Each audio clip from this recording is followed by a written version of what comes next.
We all know what the fourth trimester is, but have you ever heard of the fifth trimester? And have you ever thought about how we don't just transition from pregnant to being a mom and figuring out motherhood? We are constantly going through different transitions and having to navigate new seasons and new changes. And what helps so much with that is being prepared and being educated. So today I'm excited to bring you Kallista Andersen of the new Mom Boss podcast because her mission in life is to help moms prepare for motherhood and prepare for that postpartum season. Today we get to dive into not just the fourth trimester, but also the fifth trimester, which you might not have heard of before. We talk about what support systems are helpful to have and some tangible things that will help you.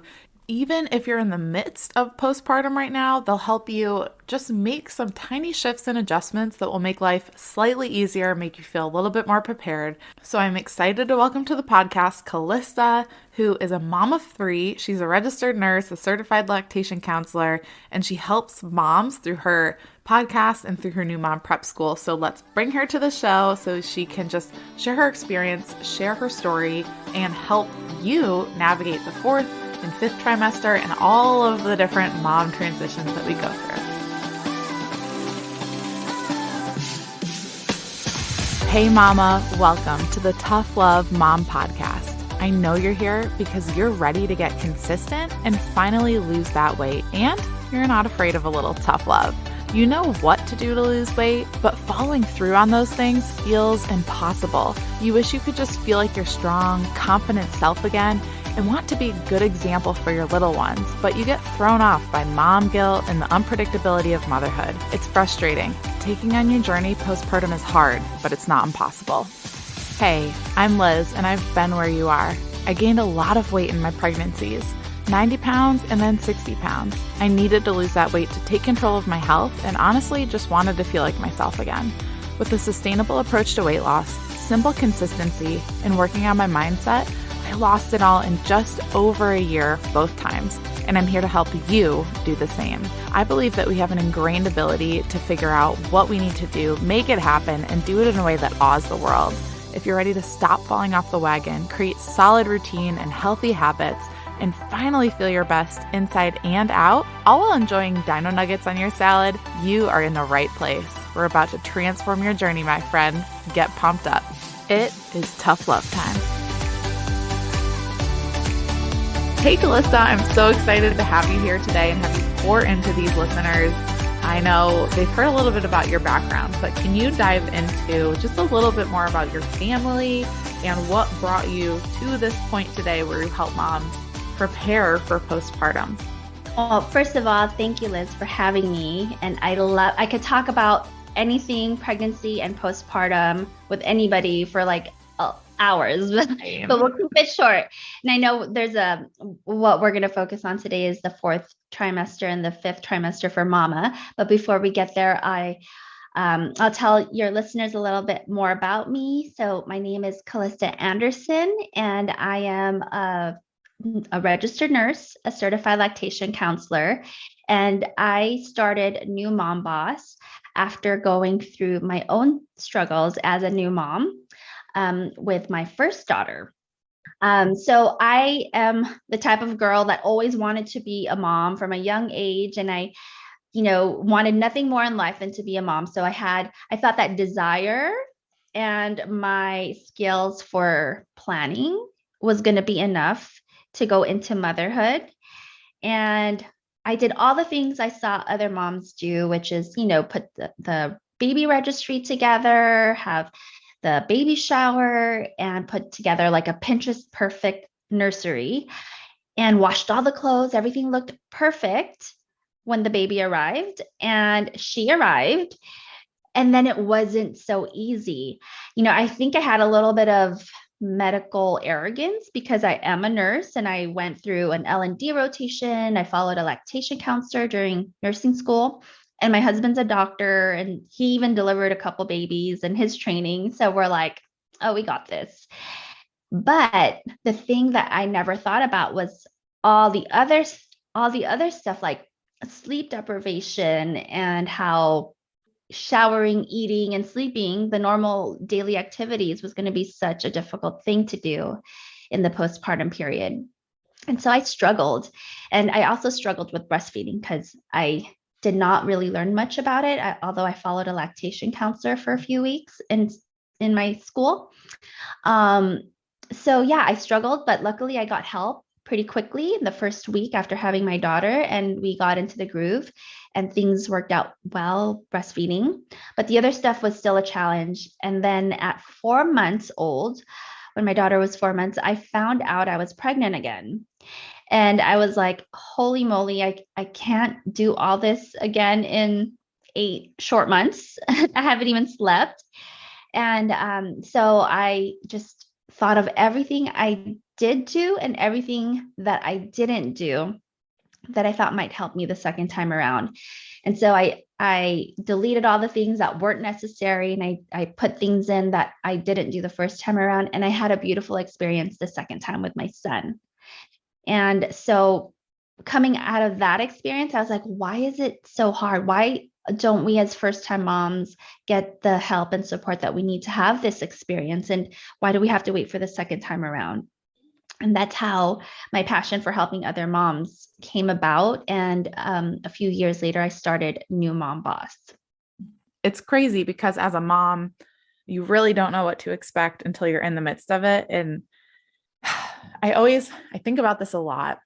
Moms, I feel like once you become a first-time mom, and it can be really easy in your head to go, why didn't anyone tell me about this? Why did they, make it look so pretty and sugarcoat it? And no one's like out to get you. No one's out to make it this pretty picture and make it seem easier than it really is. No one's out to do that. We just don't want to scare you at the same time, but you also don't, it's just this weird space to be in because other people don't want to scare moms, and moms kind of like block out the scary stuff or the stuff that is difficult. And at the same time, you just really don't know until you're in the midst of it. So it is hard to learn trial by error, but it's so cool that you took that experience and really put it into something that in your podcast is phenomenal, that helps moms prepare a little bit more. I know something we talked about on your show is how that education and preparation is huge when it comes to making it a little bit easier. So what do you think is like integral? I know a lot of my listeners are already postpartum, but some might have babies again. And I think in any area of life, it's important to be educated. So what are some areas when it comes to motherhood that you have found are integral in being prepared for and being educated on? Because even if, listener right now, even if you're in the midst of motherhood and postpartum and trying to figure it out, even educating yourself right now when you're in the thick of it can help. So what are some of those areas that you have seen moms struggle in most when they can prepare or educate themselves in that area?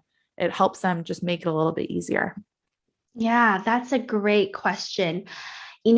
I think, it is the way it is right now because of our culture. It's just the way things are. Our focus isn't on postpartum, or very little is placed on the postpartum time. And you can see that. Just look at how many doctor's visits or prenatal visits, whether it's a doctor or a midwife, how many you get while you're pregnant. It's something like 17 to 20 visits. Yeah. And then in the postpartum time, you get one visit at 6 to 8 weeks postpartum. Yeah. And we're kind of just left to figure things out on our own and find the support on our own. Whereas during pregnancy, the support is kind of built in because of the way our insurance is and, just our culture, like all the fun events during pregnancy, from the baby shower, and now it's gender reveal, like all these fun things, which I love totally. But it's not preparing us for the bigger picture. And like I said, it is a cultural thing, and my mission is to place more focus on the postpartum time, because once upon a time, there were no such things as wedding planners, right? Like, who would have thought like somebody to plan your wedding? Like, it's a one-day event. And same for like planning the postpartum. It's not so much that you want to hire someone for that postpartum time, but just having that attention for that time when you're a new mom. Mm-hmm. And I also like to say there's a big difference. And so you ask what is the biggest thing for new moms or postpartum moms, I try to catch them while they're pregnant. And, and a lot of times they're caught up in the fun stuff and it's hard to like tell them, you know what, but there's really these other things that are going to need your preparation and your mindset. It takes a lot of mindset preparation too. And so that is my one of my biggest things is to help people change their perspective a little bit and broaden it to include the postpartum time, because there is a difference between preparing for the baby, which we do a pretty good job of. We buy all the stuff, the gadgets, the things, we prepare the home, the nursery, all the car seats and all that stuff, but we don't really put an emphasis on preparing ourselves to be moms. And the transition from becoming this, single or this married woman who is used to doing everything for ourselves and transitioning into now a new mom caring for a baby 24/7, and we're not able to care for ourselves the way we used to because we're juggling, every single minute of the day in the postpartum period for the first few months, just focused on the baby. And that's when things can kind of get really difficult. We can lose ourselves. We're not able to take care of ourselves. We don't know how to ask for help, and we don't set up the help to make it easy for ourselves to be supported. Yeah. What do you think are the areas that help moms feel a little bit more on top of things? Like the moms you work with that do get to that point postpartum and they're like, okay, I feel like I've got my feet under me a little bit more than I would have had I not been prepared. What are the key things that they're doing that's different aside from changing their perspective and their mindset? Mindset's huge. Like it's the foundation of everything. Totally believe that. But what are some of the tangible stuff they've got in place once baby comes that's got them feeling like they've got it a little bit more? I don't even want to say figured out or together, but you know what I mean? Right. Okay. So I like to look at the postpartum period as the fourth trimester and the fifth trimester for moms. Oh, So go into the fifth too a little more because I feel like that's not talked about a lot. Right. Okay. So the fourth trimester, most of you mamas listening might have heard that for the baby, but I also like to tell moms, think of it as a fourth trimester for yourself too, Yeah. because you need those 3 months to heal all the pelvic floor stuff and getting into a groove with breastfeeding and just, really recovering from pregnancy and not forcing yourself to go back to normal, bounce back to what it was like and fit in all your clothes and all that kind of stuff. Yeah. It's just not realistic. Right. Like just being gentle with yourself in those first 3 months, I say would be the biggest thing. And the more you prepare ahead of time, the more you can be present with your baby, with your partner, and with yourself, and just enjoy that new mom experience. So I would say that's the fourth trimester for mom in a nutshell. But the fifth trimester is another transition. I would say the fourth trimester is kind of that messy middle, and you just have to allow it and let it be and just embrace this downtime and having this new little baby in your life. And then after the first 3 months after birth, you kind of get into when you're getting into the swing of things, you kind of have a schedule already, your daily routines with the baby. And then the fifth trimester happens, which really quickly on the baby side is like the fourth month, a lot happens. They start rolling over, sleep regression, like all this stuff happens in the Every fourth month. time I come across a mom who's got like a 4, 5, 6 month old, I'm like, aren't they doing everything now? It's like overwhelming and exciting at the same time. They change so much at that point. Yes. Oh my gosh. Yeah, totally. Like Yeah. they're starting to laugh out loud. Like So it's the cutest, like the first laugh out loud is like the cutest little moment. So yeah, a lot happens in the fifth trimester with the baby because they're just like, oh my gosh, so many milestones. Yeah. But also for mom, it's usually the time she goes back to work. And so there's a whole transition during that time. So there's preparing for the childcare right? If you're going to be physically going back to work or out of the home, or even if you're working from home and you're going to need someone to help you care for the baby. Um, and for the stay-at-home moms, this time it looks a little different, but for the working moms that work, outside of the home, it does take a little more planning because when you're not the primary caregiver during the work hours, you are going to need to get ready for bottle feeding if you're exclusively breastfeeding, right? And actually, I was just talking to a client prior to this, and we were planning that out for her. Like, when should she, and she just had her baby a few weeks ago, but she's already thinking of how it's going to be like when she goes to work, which is good. It's good to plan a little bit, but also, go gently, go easy on yourself. Yeah. And that is one thing I think a lot of first-time moms don't think about if they're exclusively breastfeeding. Getting the baby used to the bottle Yeah. could be a hurdle, right? I messed And up the timing of that personally. Like, neither of my boys took bottles because we didn't introduce them early enough. And I work from home and stay home with them, but I was like, oh, we'll do it eventually, or oh, we'll try one here. And it just never worked out because I was never prepared to do it. It's really right. So even important. for the stay-at-home moms, you're gonna want to have a little me time. Make an appointment for your hair, which is going to Yeah. require a few hours away from home, right? And so just that's what I just told my client is okay, go make your hair appointment, and whatever that is, like, let's plan it, later down the line in a month and a half or whatever. But 2 weeks prior to that appointment, or whenever it is, whatever event you may have coming up, plan for 2 weeks before that to introduce the bottle.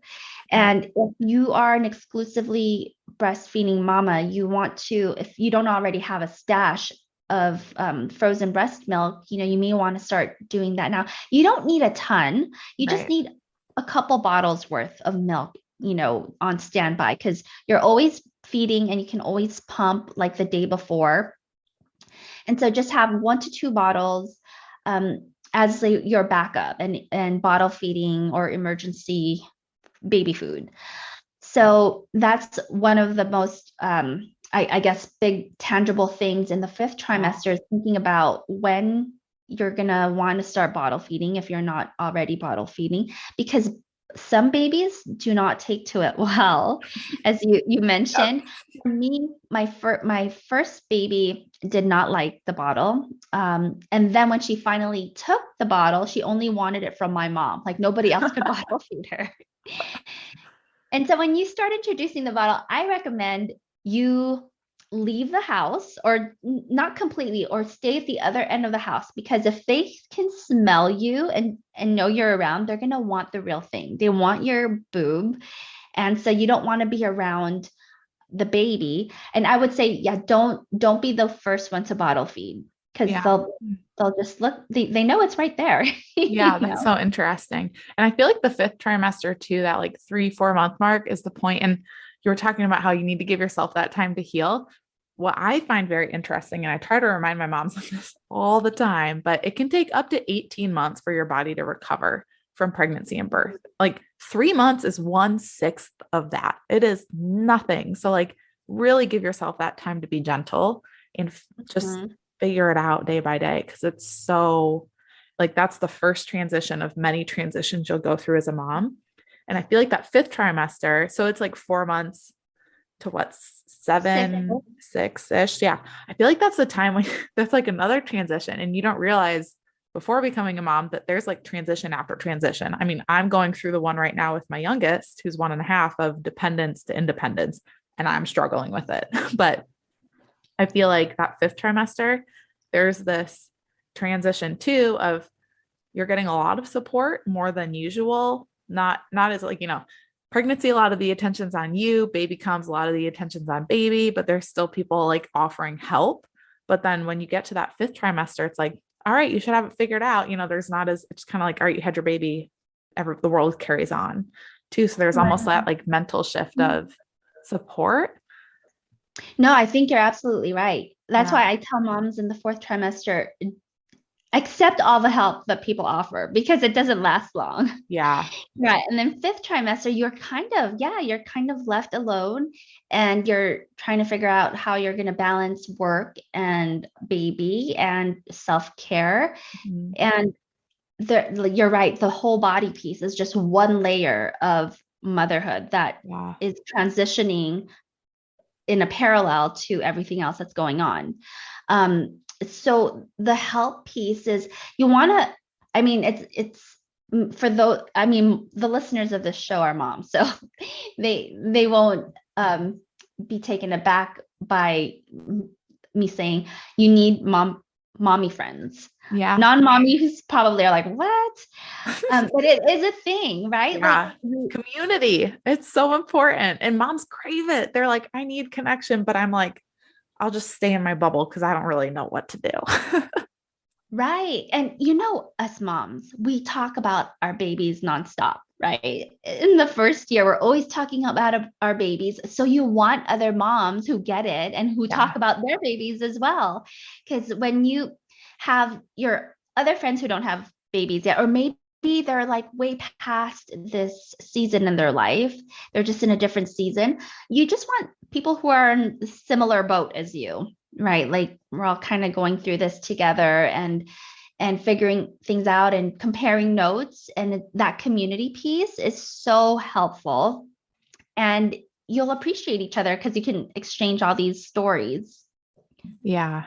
Yeah. Is there anything you would suggest moms do to help strengthen, or maybe like if they do have an existing support system? Because sometimes you go into postpartum and you didn't like realize that we live very far from family. So I had to be really intentional about leaning into different communities to get support. But do you have any specific suggestions moms can do to like strengthen their support system or reinforce it? Because yeah, it's important those first 3 months. A lot of my listeners are further on than that, but you still need a support system. You need it forever. Like that phrase, it takes a village to raise a child is, I mean, that's 18 years. That's forever. And so we need it at all points postpartum. So how can a mom like reinforce it, strengthen it, lean back into a community, or find it? Right. Just, anything in your community, like local in-person things. There's lots of Mommy and Me classes. So that's where I would start if you want that in-person community. And then there's a ton of online communities as well. It's just a different kind of community, right? Because it's not like you can go get coffee together or go to the park together. So you want those different types of groups, both online and in person, and then the circle of friends you already have. So it's important to have your mommy friends, but it's also important to keep in touch with your old friends, your old circle, because they know you, right? And you have a history with them. And so what I like to tell moms is to schedule their girls night out or girls day out.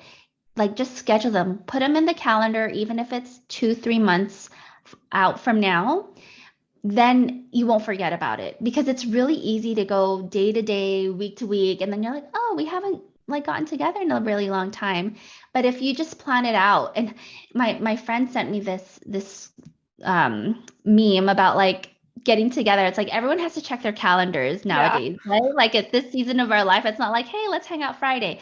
No, it's like all of us have so many different calendars, and it's hard to find one date that works for everybody. And so I recommend just scheduling a girls' day months out in advance so that it's secure before everyone's calendars gets filled up. That's smart. That's really Yeah, smart. and I wanted to mention also in the fifth trimester, it's that I would say actually the fourth trimester, so right after birth, it's intense, right? It's the messy middle. The fifth trimester can be tough too because it's the sleep regression. There's lots happening. You're maybe getting ready to go back to work. And it's kind of like that final push, I feel like. So Mhm. I'd like to think of the new mom as the first year, but the first 6 months is the more intense of the first year. Yeah. And the fifth trimester is like you're almost there. If you can just get past the 6 months, because it's recommended you breastfeed for at least 6 months. They recommend a year, but if you cannot make it a year, just that your first goal is to make it to 6 months. And there's a lot of relief after 6 months because then you introduce solids, right? Yeah. And then you're like, oh, like it's not just my body feeding the baby Yeah. anymore. It's like a big sigh of relief. And then it's a different challenge, like, introducing solids, and it's a whole thing, got to plan one thing at a time and all that stuff. But there is, I don't know, for me, it was a certain like relief. Totally. And then also for me, for all three of my kids, I sleep trained in the fifth trimester because so I did not plan on sleep training. But when I found out I was pregnant when my daughter was 4 months old Yeah. and I was about to have another baby and I hadn't slept, I was like, holy moly. So my husband and I did the research. I'm like, is it safe to sleep train? Like, are we going to mess the baby up and all this stuff? So we did the research and I read the books and I sleep trained my daughter and at 5.5 months. So we were in that fifth trimester period. Yeah. And it was amazing. So after we sleep trained her, I slept great until the next baby was born. Yeah. And when you can get that sleep, because really there is different kinds of sleep training and you can sleep train earlier on, but this is the sleep training where they can really sleep through the night. Their bellies are big enough that they don't have to feed at night. And that's the time I did it. And oh my gosh, that was like a whole new me was born again. Yeah. Once you get that sleep back, it's amazing. And so if you can get that in the fifth trimester, some people don't, and they just tough it out for the whole entire first year with night feedings and just not like a lot of broken sleep. Yeah. I would say the fifth trimester is the best time to do it. Any earlier might be too early to sleep through the night, depending on the baby, but most babies can sleep through the night around the fifth trimester. Yeah. That's when my first, right at the end of the fifth trimester is when he started sleeping through the night. And my second, wasn't until he was 1. And that was just like, he's this little personality that is just, I want to do it my way with everything. And sleep was one of them. But yeah, I tell a lot of moms who are like, I'm just stuck. I'm at a plateau trying to lose weight. I'm frustrated about my schedule. I want to have more routine. I want to get up early, but my baby's still waking up. I'm like, then you need to wait or figure out sleep. But, you can't try to force all of that when you're not sleeping. It's just like physically for mom is not the right time to do stuff if you're still not sleeping well. But yeah, sleep is transformational when it comes to everything you're trying to learn and do as a mom. Was there anything else about the fourth or fifth trimester that you want to hit on or that you think would help the listeners today? Well, I just want to reiterate what you said, which was, is it sleep? Is it the weight? And in the fifth trimester, I think that's the time you might want to choose one of those things to focus on, because the right after the baby's born, the first 3 months, don't focus on anything. Just be. Focus on being mom. Right. Yeah. And as the baby gets older, things, it feels a little more doable and you're getting into a schedule and that kind of thing. And yeah, I would choose if sleep is the biggest thing affecting your day to day, I would focus on that. If it's eating, some moms have a hard time finding the time to eat because they don't have enough help. I would focus on that and finding childcare to help you. Or if it's going back to work, then obviously focus on preparing yourself and your household for you to go back to work. Yeah, absolutely. One thing at a time is the key. And it's exactly what I teach as well. Well, thank you so much for coming on today. One last question I like to ask all of my guests is around tough love. So this is a Tough Love Mom podcast. So you can shoot straight with the listeners. You don't need to sugarcoat anything because that's what they're here for. But what is, and tough love is truly just being straightforward with someone because you care about them and you want what is best for their well-being, physical, mental, emotional, their overall well-being. And so when it comes to moms who are maybe in that fourth or fifth, even fifth trimester or beyond, sixth, seventh, eighth, I mean, I feel like we have trimesters all the time with all the transitions, but that mom that's in that season of transition and trying to navigate this new chapter, whether it's her first baby or her fifth, like it's always a new chapter of our life that we're learning. What encouragement or tough love do you want to leave her with today? Oh, I love that question. Well, let me just sneak in one more thing, which is I know your listeners are postpartum already, and I get a lot of second time moms who had such a hard time the first time. So just keep all this in mind for the next time. You know, you don't know what you don't know the first time around. And, Exactly. you know, the second time can be so much better if you prepare the right way. Yeah. So the tough love advice I would give mamas is, and this is for any time in life, but especially in that first year, a lot can feel like it's out of control. And I just want to remind you that, and me and all of us, that we are responsible for our own lives. We can kind of let our circumstances dictate how we do things. But if you can step back and just take responsibility, and I just learned this myself a few years ago, you know, like when I hear responsibility, I'm like, yeah, I am a responsible person. I'm very good at keeping my word and all that stuff. But I took a look at, but is my life exactly the way I want it to be? Am I doing the things? Am I becoming the person I want to be? Is my marriage or my parenting the way I want it to be? And I can take responsibility for the way it is right now and choose to move towards what I really, really want. And so I think responsibility is just, if you look deeper into that word, we can do a lot more for where we are in life and not just allow our circumstances to kind of dictate how we do things or where we do things or how things go. Yeah, absolutely. And so much of that is just in educating yourself and preparing and taking advantage of the resources around you. So can you let the listeners know where they can find you and follow you and get more if they're preparing for a future baby or even pregnant? So I do have some pregnant listeners that love to just, you know, prepare themselves. They're the ones who love to prepare because they're like, I need to know my mindset and my habits for postpartum. So where can they find you? Thanks for that. Yeah. So I'm New Mom Boss on all the platforms. So on Instagram, it's New Mom Boss, and the website is newmomboss.com. The podcast is called the New Mom Boss Podcast. And so it's just uniform all across. And I will be having a workshop coming up, and I'm not sure when this is airing, but this workshop is going to be the beginning of June, and the registration will open up a couple weeks prior. But it's a prepping for postpartum workshop. If you know any pregnant mamas and you yourself have had difficulty and you now know how hard it really is, right? We don't know until we're in it. Just point them my direction, and it's going to be a 5-day workshop, taking them through all the things to really prepare for their baby and to be a new mom. Perfect. I love that. Thank you so much for coming on today and sharing all your wisdom. Thank you, Liz. I appreciate it.